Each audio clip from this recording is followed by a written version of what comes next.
Hi friends, எல்லோரும் எப்படி இருக்கீங்க? கேஜெட் நியூஸ் ஒன் பேஜுக்காக கோயம்புத்தூர்ந்து உங்கள் பிரபு. நம்ம இன்றைக்கி பார்க்க போகிற தகவல் என்னென்னு பார்த்தீங்கன்னா, நம்மளுடைய குறைந்த அளவு ரேம் உள்ள மொபைலில் நம்ம எப்படி நமக்கு விருப்பம் போல் நம்ம ரேம் அதிகப்படுத்துறது அப்படிங்கிறத பற்றி தான் பார்க்க போகிறோம். இன்றைக்கி அதை பார்த்துட்டிங்கன்னா 4 GB வரைக்கும் உங்களால் எக்ஸ்டெண்ட் பண்ணிக்க முடியும். இதுக்கு ஒரு 3 விதிமுறைகள் இருக்குது. அதாவது என்னென்னு பார்த்தீங்கன்னா, முதல்ல உங்கள் மொபைல் ரூட் பண்ணியிருக்கணும். தென் பார்த்தீங்கன்னா உங்களுடைய மெமரி கார்டு கிட்டத்தட்ட ஒரு கிளாஸ் 6, 8 இல்லாட்டி 10 இந்த மாதிரி இருக்கணும். தென் பார்த்தீங்கன்னா உங்கள் மெமரி கார்டு கிட்டத்தட்ட ஒரு 2 GB ஃப்ரீயாக இருக்கணும். ஸோ இதுதான் 3 கண்டிஷன்.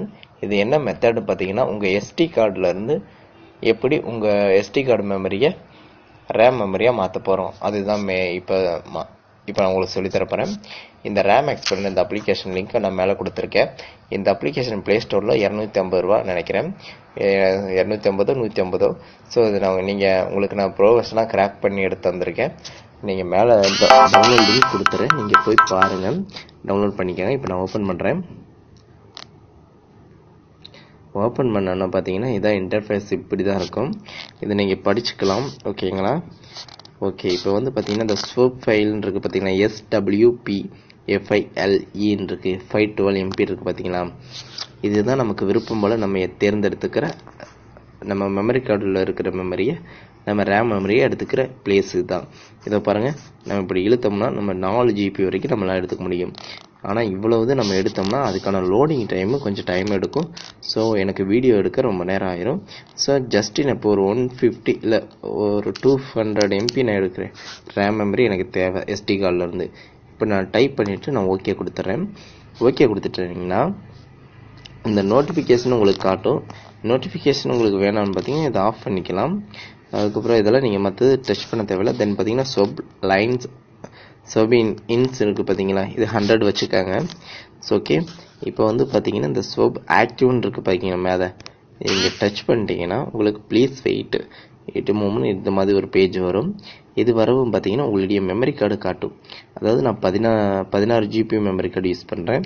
ஸோ எனக்கு மீதம் இருக்கிறது பார்த்தீங்கன்னா 7.65 GB பார்த்தீங்கன்னா இருக்குது. நான் இதை டச் பண்ணுங்கள். இதை டச் பண்ணோன்னா பார்த்தீங்கன்னா யூ ஹவ் செலக்டட்னு வரும். ஓகேன்னு கொடுத்துருங்க. ஓகே கொடுத்துட்டா உங்களுக்கு அதுக்கு லோடிங் ஆகும். வெயிட் பண்ணுங்கள். இப்போ பார்த்தீங்கன்னா அகெயின் அந்த ஸ்வப் ஃபைல் டச் பண்ணோன்னா இந்த மாதிரி உங்களுக்கு கிரியேட் ஸ்வப் ஃபைல்னு ஆகும். Please wait creating. அதாவது இது என்ன ஸ்வப் ஃபைலுங்கிறது என்னன்னு பார்த்தீங்கன்னா, நம்மளுடைய மெமரி கார்டிலேருந்து மெமரியை எடுத்து ரேம் மெமரியாக மாற்றுறது, இதுதான். ஓகேங்களா? ஆனால் இது என்னன்னு பார்த்தீங்கன்னா, உங்களுக்கு எப்பயும் போல் செட்டிங்ஸ்குள்ளே அப்ளிகேஷன் மேனேஜருக்குள்ளே போய் ரன்னிங் அதில் ரேம் மேனேஜர் பார்த்தீங்கன்னா உங்களுக்கு இந்த 200 MB எல்லாம் காட்டாது. ஸோ என்னடா அது நான் காட்டலையே, அதனால் எனக்கு ரேம் எக்ஸ்ட்ரா ஆகலாம் அப்படிலாம் தயவு செய்து சொல்லிடாதீங்க. இது ஸ்வைப் ஃபைலாக இருக்கும். அதனால் ஆட்டோமேட்டிக்காக உங்களுக்கு மெமரி கார்டில் போய் இந்த ஃபைல் செட் ஆயிரும். சரிங்களா?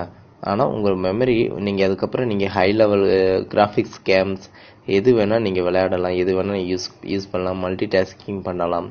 ஸோ இந்த மாதிரி நிறைய விஷயங்கள் இருக்குது. ட்யூனிங் ஆன் ப்ளீஸ் வெயிட்னு இருக்குது பார்த்தீங்களா, வெயிட் பண்ணுங்கள். ஓகேங்களா? இதுதான் ஃப்ரெண்ட்ஸ், இதான் என்னுடைய எஸ்டி கார்டு ரைட் ஸ்பீடு பார்த்தீங்கன்னா 21 MB. இதுதான் ஃப்ரெண்ட்ஸ், இவ்வளோ தான் வேலை முடிஞ்சது. ஸோ தென் நீங்கள் பேக் நீங்கள் இதை எப்பயும் போல் நீங்கள் வெளியே வந்துடலாம். வெளியே பார்த்தீங்கன்னா இப்போ நான் உங்களுக்கு மெமரி கார்டுக்குள்ளே போய் அந்த ஃபைல் வந்திருக்கிறத நான் காட்டுறேன் பாருங்கள். நான் ES ஃபைல் மேனேஜர் வச்சுருக்கேன். ஸோ ஓகே, இப்போ நான் மெமரி கார்டு நான் கொடுக்குறேன். மெமரி கார்டு கொடுத்தோன்னே பார்த்தீங்கன்னா இதோ இந்த ஃபைல் வந்துருச்சா, இதுதான் நம்ம இது பண்ணது. அது ப்ராப்பர்ட்டிஸில் போய் பார்த்தீங்கன்னா 200 MB இருக்கா, ஆனால் எம்டி ஃபைல் மாதிரி தான் தெரியுது. ஆனால் இதுதான் நம்மளுடைய ரேம். ஓகேங்களா? இப்படி தான் நம்மளுடைய ரேம் இன்க்ரீஸ் பண்ணணும். கண்டிப்பாக இதை கரெக்டான தெளிவாக நம்ம வீடியோவை 1க்கு 2 தடவை பார்த்து செய்யுங்க. வேறு எதுவும் சொதப்பிட வேணாம். ஸோ ஓகே, கண்டிப்பாக இந்த தகவல் உங்களுக்கு ரொம்ப பிடிச்சதான் நம்புகிறேன். பிடிச்சிருக்கும், உங்கள் நண்பர்களுக்கும் ஷேர் பண்ணுங்கள். மீண்டும் இதே போல் இன்னும் ஒரு தகவலுடன் மீண்டும் உங்களை சந்திக்கிறேன். டாடா, பாய்.